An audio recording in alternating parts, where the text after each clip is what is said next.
read A Clockwork Orange by Anthony Burgess. Yes, it wasn't good. I did see the movie, maybe a decade ago. I remember not liking that as well, but more because I didn't understand it. I mean, it wasn't a movie that I could look at and really pay attention to. I didn't even realize I didn't know what the heck he was saying. Number one, if you've seen the movie, then you can skip to the end of this video. It's pretty much note for note how it goes down in the book. Except in the American version, the American editor didn't like the 21st chapter, so he was like, hey bro, let's take that chapter out, and I just put it out. With the 6th chapter, the 3rd part being the end of the book, trust me, American audiences will love it. And Anthony wanted the money, so he was like, yeah, whatever. That's the version that the movie was based after, so the movie is actually incomplete. There is a 21st chapter, which I'll recap to you. It's not much. It rounds up the story in a way that makes less sense. Starts off with, Alex. He's a guy, 15. He's got a group of hoodlums, and they drink this milk with drugs in it, and he's describing very 70s drugs, DMT or acid or something.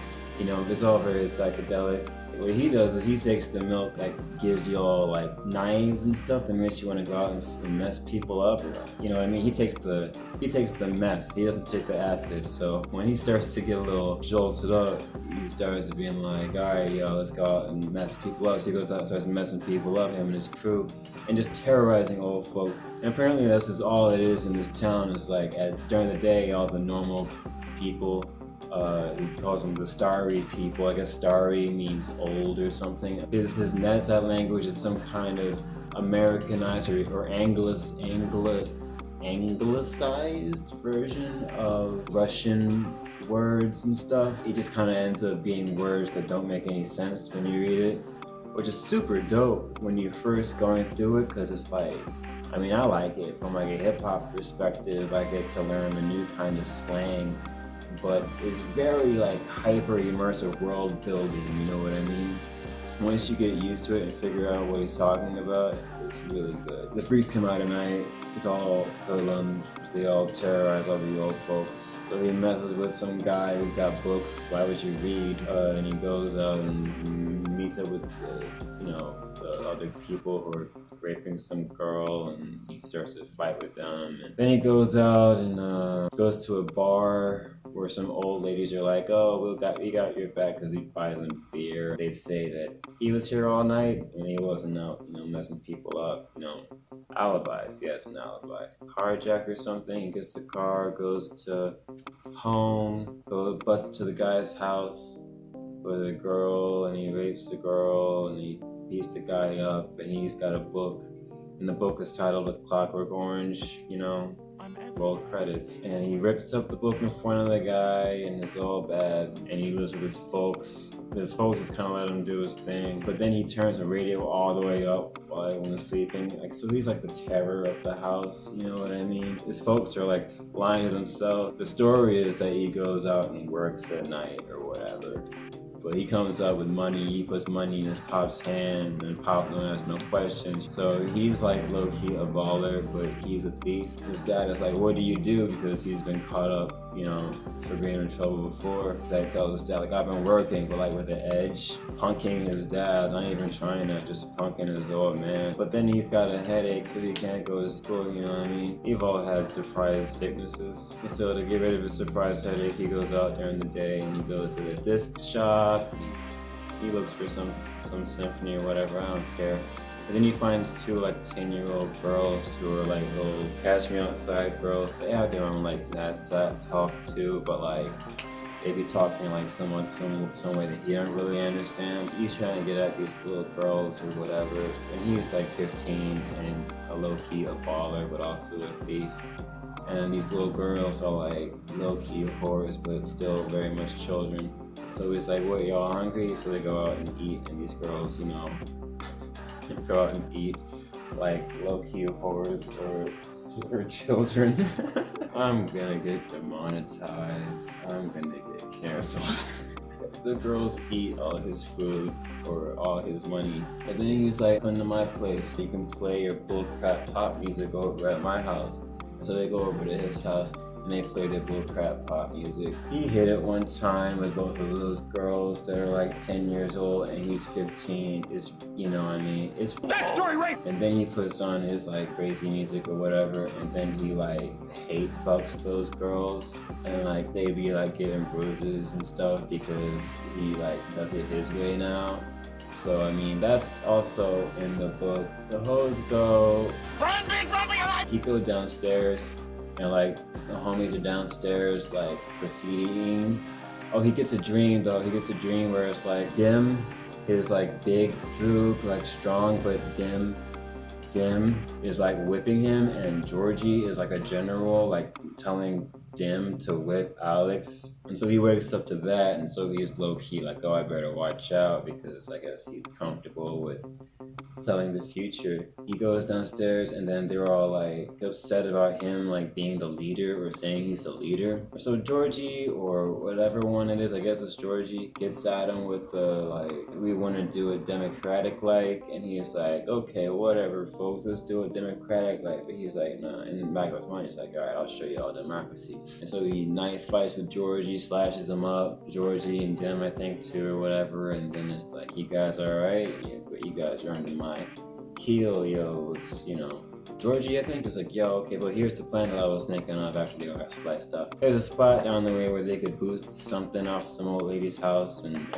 fence it at some shop owner. And so they go over to that shop, to that place, and there's some old lady, and she's got a bunch of cats. She's a cat lady. Knocks on the door, it's like, help us out. And she's like, get out of here or I'm gonna shoot you. But then he's like, yo, there's a place up the window. I'm gonna go up the window. He climbs up the window. He's like, I'm gonna do this all by myself. I'm not gonna even let them in. I'm gonna let them know, yeah, I'm the boss. I can do this by myself. Woo. And he goes and he gets in the fight with this old lady, and this old lady like kind of messes him up or whatever. But like he kills her, like he like hits her real bad, and then she dies. And then like they open the door, and then like, yeah, or whatever. I don't really know what happens at that point. All I know is that next thing he know, he in a squad car. And the cops taking him over to jail, but like it's like real jail or whatever, because he's been such a bad kid that like he on some like 3 strikes and you're out type time. Part 2 is like in the jail. So anyway, this book is in 3 parts, and each part is 7 chapters long, and it's like really weird that it's set up that way, because it's kind of like misshapen. Like the middle part, this second part, didn't have to be like 7 chapters long or whatever, you know. It's not that important. He is like in jail, and he's like with like 6 people in a 3-man cell or whatever, you know, some stupid like overpopulated jail. And he's in there for like 2 years or whatever. So he's 17 now. And there's like other criminals, and they have their own like crazy slang or whatever. He like takes some fat guy and like rolls him off the top bunk. He rolled the bunk from the guy. And he gets up there and sleeps in the top bunk. And then some other guy comes in and starts yelling, and then something happens where like for some reason he beats the crap out of that guy, like, and like everyone beats the crap out of that guy, but he's the last person to beat the crap out of the guy. So when the morning comes up, like the guy is dead. Oops, sorry. The well-spoken guy who's like, they call him a doctor or whatever, but like his PhD is in sexual assault. Well, it's too bad, you shouldn't have hit him so hard. He gave him a heart attack. And he's like, what? I was the last person to hit him. Everyone did it. You can't blame me, you freaking idiots!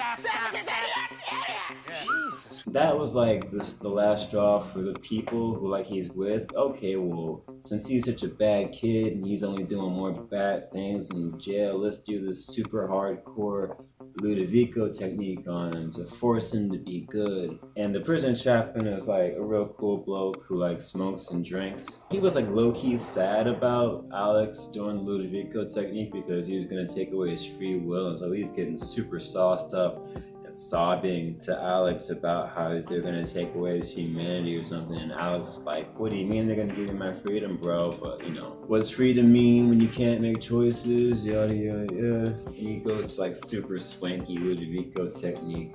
in jail, everyone's real cool and give him these big fake smiles and stuff. This is actually like one of the most interesting juxtapositions in the book.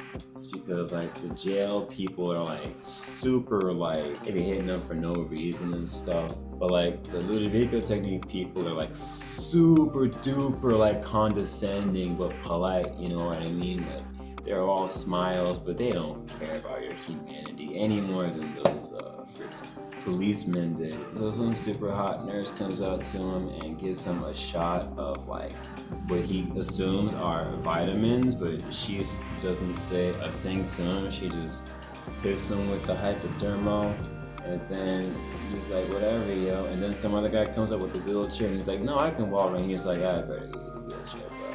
And he realizes, oh crap, I can't move.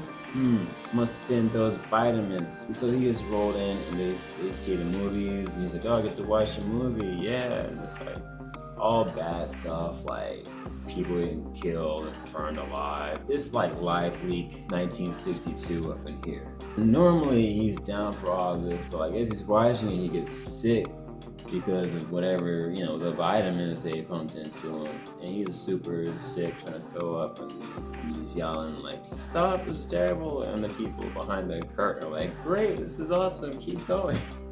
They do not care at all. So anyway, he goes through that for like a while and he gets all screwed up. And it keeps going until they no longer hit him with the serum. He just gets sick all by itself whenever he thinks of something that's like violent or sexual, because those are the same thing, I guess. So they do some kind of like big old test or whatever in front of all these important people, like the Minister of the Interior or the Inferior. You never do decide which one it is. Like they put him on the spot. It's weird. He gets free. He goes out into the world and he just runs into a whole bunch of people that he knew from before. He goes home to his folks. And they're like, oh, you're bad, we don't believe you're good anymore. And there's some guy living in his room. Oh, you're no good, I've heard all about you, yada yada yada, get out of here. They kick him out. And they essentially clipped his nuts off, so he can't really do anything about it. So he just like goes out and he goes to the library and he runs directly into the old guy that he beat up. The old guys are beating the crap out of him and he can't freaking save himself or whatever. Then the cops like break the old people off of him. One of the cops is Dim. His old Droog, yeah, he a cop now. And like him and his other cop buddy just go around terrorizing citizens. You know, it's not unbelievable. So they drag him out to the woods and mash him out and then just drive off. And then like he goes to some house and the house he goes to is home. And so the old guy is like sympathetic to him and taking care of him and stuff. Because he's like, oh, you're a victim. Oh, there's so many victims. You're a victim too. Oh, not realizing that that's the guy. What he wants to do, since he's seen his face all over the tube, is to like use him for some political gains to like get the old government out of office, because you know clearly the old government is doing bad or something. He's like doing alright until like he be saying stuff that like triggers the old guy to like remember like, oh, you're the dude who came in and like messed my life up. The other people like take him away. It's like, we got you, son, don't worry. They lock him in their room so he can go to bed, but then they blast gospel music next door because I didn't say it, but you probably already know.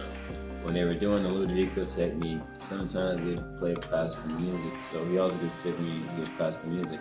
That was his favorite kind of music, so you know, they messed him up there, but who cares really, right? He's good now, right? He gets sick, and they just blast louder and louder, and he's like, please stop it, oh boy. He knocks on the door, and no one's answering, he's locked in. So he's like, my life sucks anyway, I'm gonna jump out the window and die. But like, it must have been like a third or fourth story window because he survived. Just got busted up a bit. So he wakes up after a while and suddenly he's okay and he doesn't get sick. I don't really know how that happened because by that point I was just like, I was really gonna be done with this book. It's a short book, but it was way too long. But yeah, he's cured, and then like it flashes forward to like, I guess a year or two later, and he's like with some new droogs and they're wearing some other ridiculous, like equally silly outfit. Like he's got the male pattern baldness shaved into his head. They're pretty much all rocking skullets. That's the new fashion statement. Everyone rocking skullets. They're all drinking that milk with meth in it, and then they go out to that pub where the old ladies give them an alibi.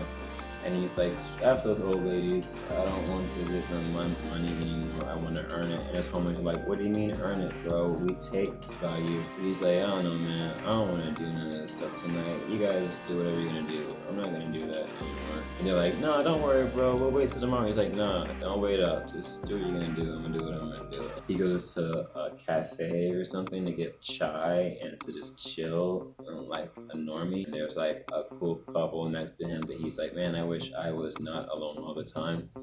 And then the guy turns around and it says Drew Pete from like the beginning, but Pete is just like a normie, like a normal person, and he has like a girlfriend or like a wife, and he's talking like a normal person, and Alex is talking like a droog, and he's like, hey man, I heard about what happens to you, bro. And he was like, what you mean, bro? I know.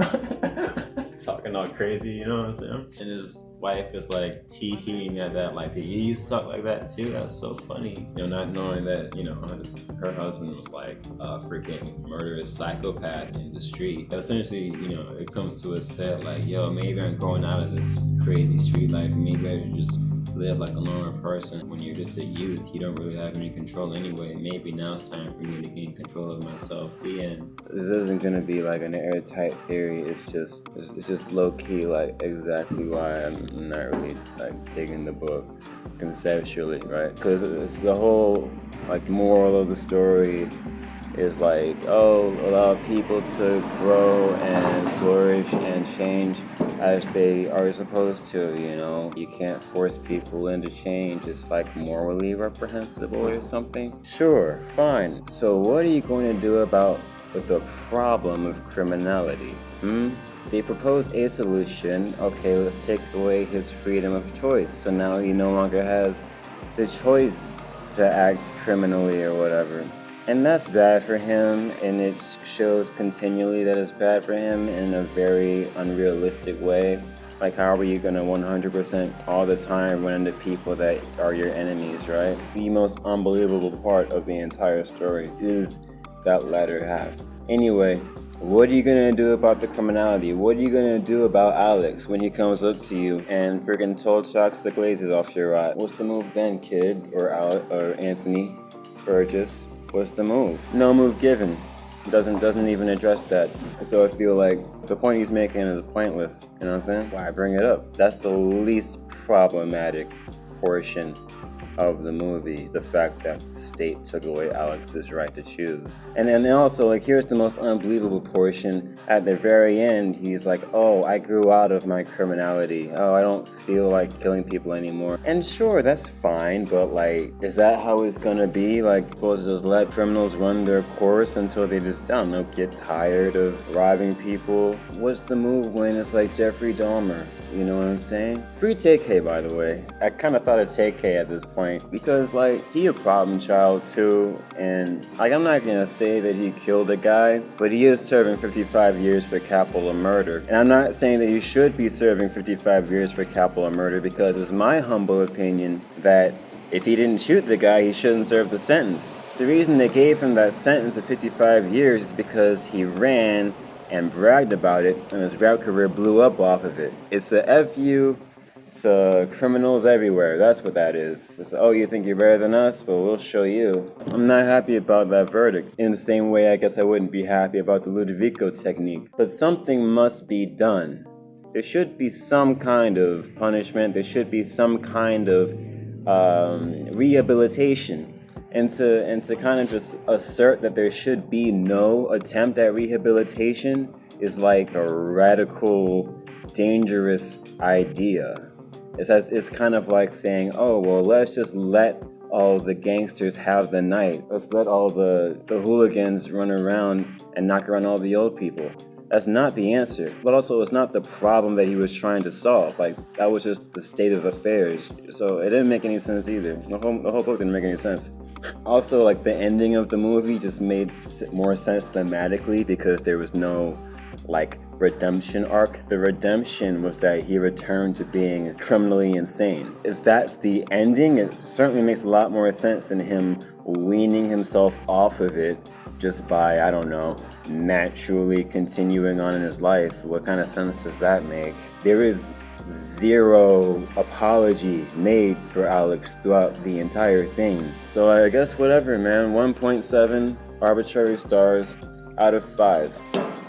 That's my score. It's arbitrary. I can't for the life of me think who this book is for. Like, who needs this argument? Like, who needs that argument? No one would accept any behavior in their own life. They might be self-defeatist about it and think that they can't change, but that's very different from affirming that it's important they don't change. You get the distinction I'm trying to draw there? I just don't think that holds any water. But yeah, there you go. Anthony Burgess, Clockwork Orange, 1.7 stars out of 5. I'm gonna go run.